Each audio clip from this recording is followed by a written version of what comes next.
Dragon Dreams. I'm Ivan, and my channel is about indie, old school, and unconventional role-playing games. Hello, so in today's video, I'm going to talk about evil in TTRPGs, particularly regarding villains. So this all started because a commenter on one of my videos got into a little conversation with me where this guy apparently is just starting out world building and just starting out GMing, and had a lot of questions like, what are the motivations of bugbears? How do I figure out the motivations of the villains? I don't know if you need to figure out the motivation of every single orc or hobgoblin, but the evil Dark Lord is trying to conquer the world should probably have a reason for it. So in researching this, I've discovered both pre-modern and modern explanations of evil in the real world, and then I'm going to segue to what I think a good way to do it in a fantasy world is, particularly vis-a-vis TTRPGs. So first up on my list is Zoroastrianism, and Zoroastrians will correct me if I'm wrong, but basically the concept is there's a good god and an evil god. The cosmos is a battleground for good and evil, and that's how good and evil works. Now, then there is Plotinus, who is this Greco-Roman philosopher, a Neoplatonist, to be precise, from late antiquity. He thought that evil is the absence of good, so it's kind of like being receptive to God or to divinity is what kind of makes you good, and being kind of like ultra selfish. I think what he's talking about is sort of blocking all divine light, kind of, and just being like this kind of like ultra selfish person kind of makes you evil. Then, of course, in Christianity, we have the Christian devil. And going over to Eastern religions, in Hinduism and Buddhism, and maybe some other religions, they have this concept of what I'm going to call unenlightenment. I think is kind of what they mean. They often say ignorance, but ignorance to us in the West, I think, means like thinking that 2 + 2 = 5, and that's not really what they mean. That they actually mean, as I understand, is more like a very, very deep sense of like the reverse of enlightenment. A Hindu friend of mine explained it to me like this: the devas are the good gods, and they're enlightened. Worshipping them makes you more enlightened. The asuras are evil gods, and they're evil because they are deeply ignorant, not just in the normal 2 + 2 = 5 sense, but in the sense of being like anti-enlightened. Like they're like ultra selfish. And so I think the concept is that we can kind of move either in the direction of the devas becoming more enlightened, or we can move in the direction of the asuras becoming less enlightened. In modern times, I found that psychology or pop psychology seems to often replace the question of evil, so that in the secular world, people often understand not so much evil, but like somebody's a sociopath or a psychopath or a narcissist. I think that we have to be careful, though, because there's a difference between real psych and pop psych. And look, the only people who are doing real psych are people who have like a BA or above in psychology or the equivalent. The rest of us are by definition doing pop psych. In other words, if you read up in like a psychology magazine and then you start using those ideas, the moment you start using those ideas, you're doing pop psych, right? Because that's how pop psych happens. That's what it is. So I'm going to argue that actually trying to have some sort of real world concept of evil doesn't really work. It's not very conducive to TTRPGs, particularly not fantasy RPGs, because to be honest, I don't really want to have to bring in philosophy, theology, and possibly psychology in order to explain why evil exists and what it is and how it works.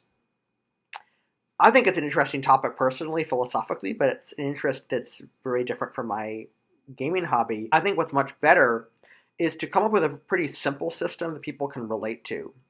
I'm also going to recommend that for fantasy, people use pre-modern concepts because the inspiration for fantasy is pre-modern, right? So if you're going to do like knights in armor and dragons and goblins and magic and stuff and castles, it's kind of a little weird to have like a pop psych view of everything.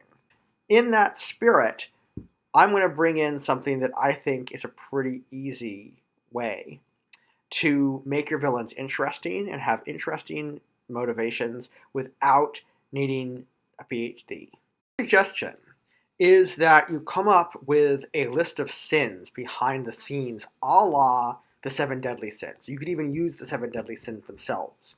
And that's what I'm actually going to go through in this video, is I'm going to use the 7 deadly sins as an example, but you could use something else. Now, you wouldn't necessarily actually bring this into your actual setting. This could just be something that's behind the scenes as kind of your technique for giving villains a motivation that's something a little bit more complex than just they hate everybody and want to conquer the world for no good reason. So as I was researching the 7 deadly sins, I found out that there's actually more like 8 of them, because over time, sometimes they've had avarice in there, or sometimes they've had pride in there, and those seem to be swapped out. So I'm going to go through kind of all 8. I'm going to go through it with what's good for archvillains and also what's good for henchmen.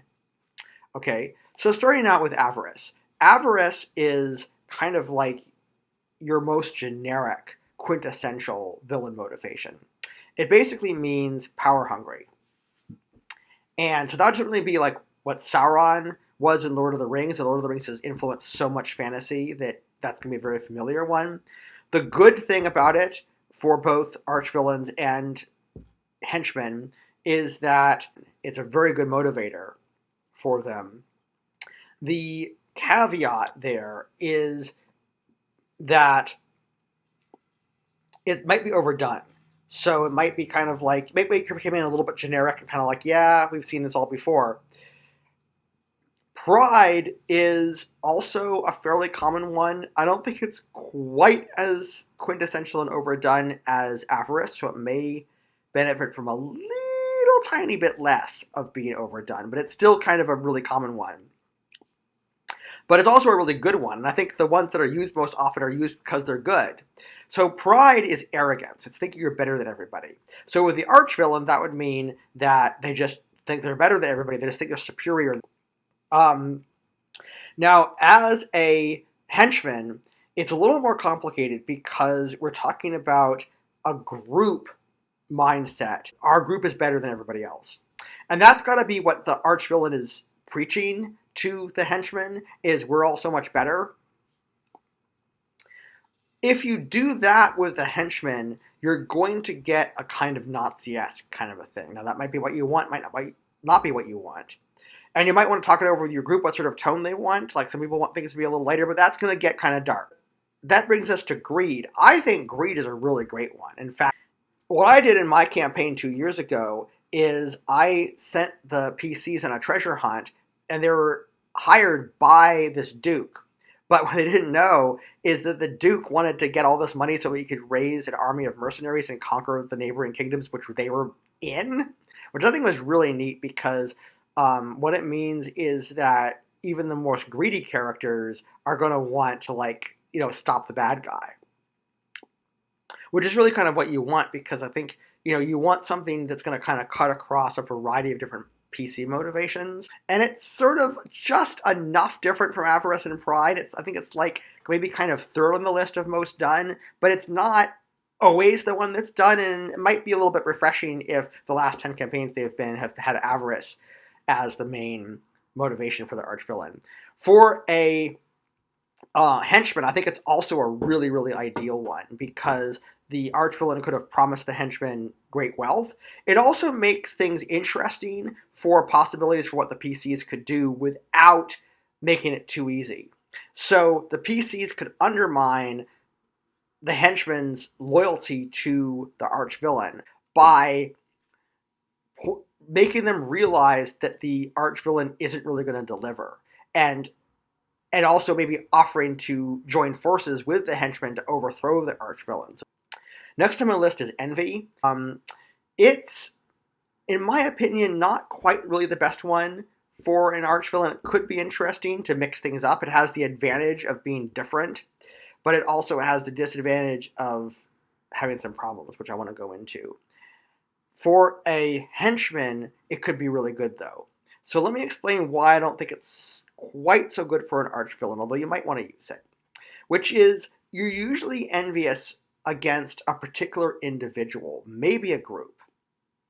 If it's a group, you're going to talk about more like Nazi-esque kind of stuff.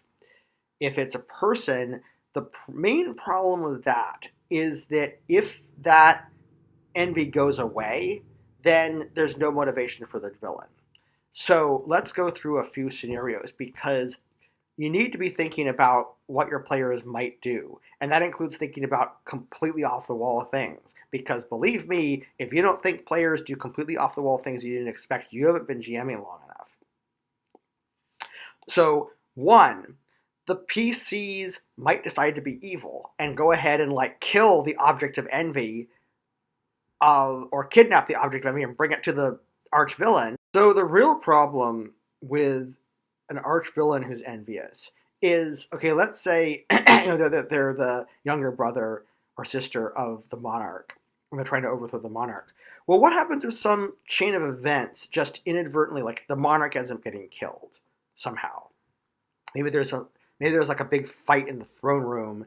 One of the PCs, who's a magic user or something, casts a fireball spell and just incinerates a whole bunch of, bad guys, but takes the king with them or something. These things happen. It's role-playing games are chaotic. They're not predictable. So you have to plan for these kind of things. So I don't think I would use envy for the arch-villain, but I think it could be really great for a henchman, because you could really imagine a similar kind of a situation where instead of, it being the king, maybe they're the younger sibling of the Baron, right? Who, newly minted Baron because, their dad died, and they want to take over the barony. And so the arch-villain knows this and is like, hey, work for me, I'll take over that barony for you. And that way, if the PCs somehow manage to short-circuit this, that could be fine. You're just kind of okay, well, I thought we were going to go on a huge adventure, and it would culminate in this huge showdown with that particular henchman, and you'd finally, kill them at the end of the session or something. But, you managed to short-circuit it, so they decided not to work for the arch-villain anymore or something. Next on the list is lust. And again, I think that lust is going to work better for henchmen than for arch-villains. It can make things dark, and I'm not sure how appropriate it would be for minors. You might want to see how age-appropriate lust would be as a sin. Also, not all players want dark, so you might just want to discuss it even if you have mature players who can handle lust. It may not be something that they want to deal with in the game. Again, the reason why I'm not really convinced that lust is so good for arch-villains is the exact same reason that I think it's not good, that envy is not good for arch-villains, which is, again, what happens if the PCs decide to turn evil and, I don't know, kidnap the princess and bring them to the arch-villain? That's pretty sick. And seriously kind of go, what the F? Players, what are you doing?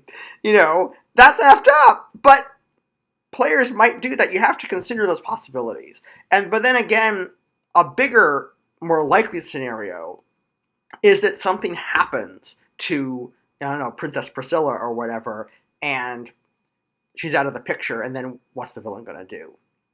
So I think it's better for henchmen, but I think it could be really good for maybe some henchmen, not all henchmen, but if you want to mix things up and you want to have a henchman that just has a little bit of a different motivation and not have every single henchman just be greedy and prideful and avaricious, you could have a lustful henchman who has some sort of subplot like that.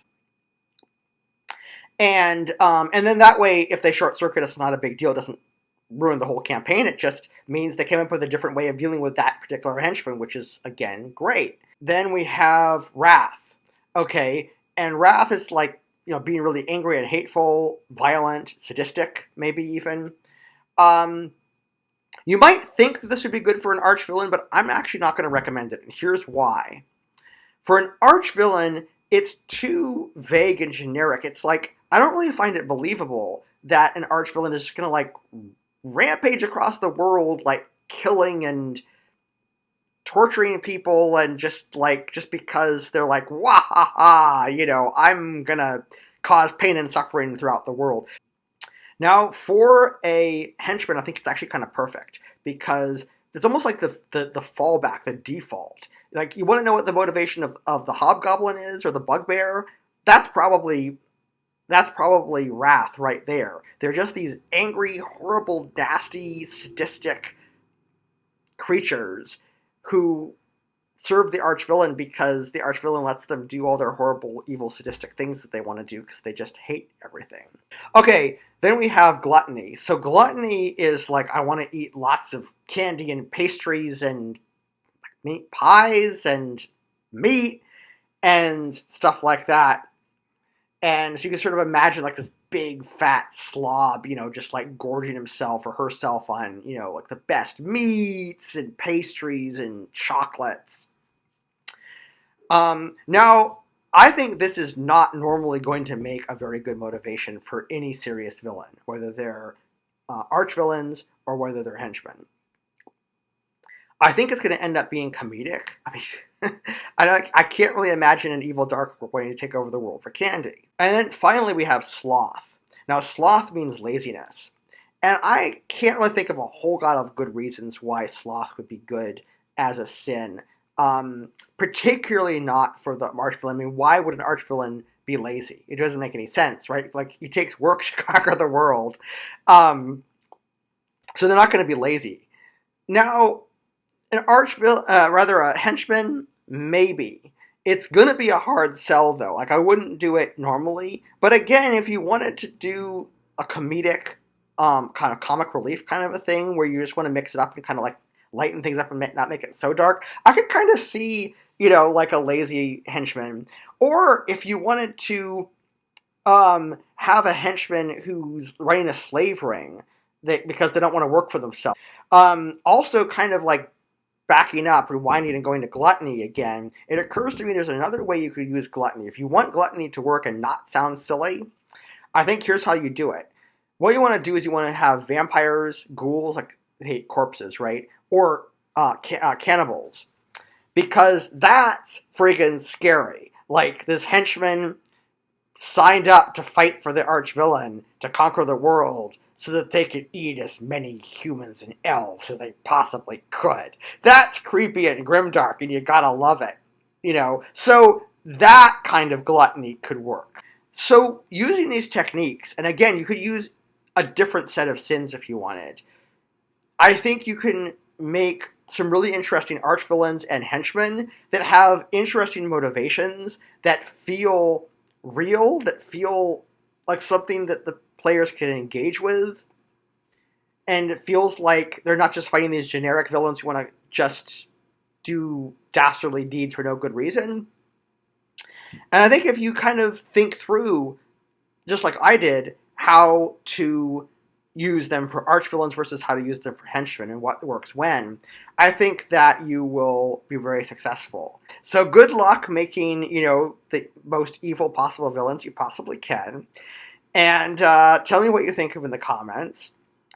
And until next time, happy gaming. I hope you found this video informative. What do you think? Tell me in the comments. If you like this video, please give it a thumbs up and consider subscribing and share it with your friends. And please support me on Patreon. And until next time, keep dreaming, everybody.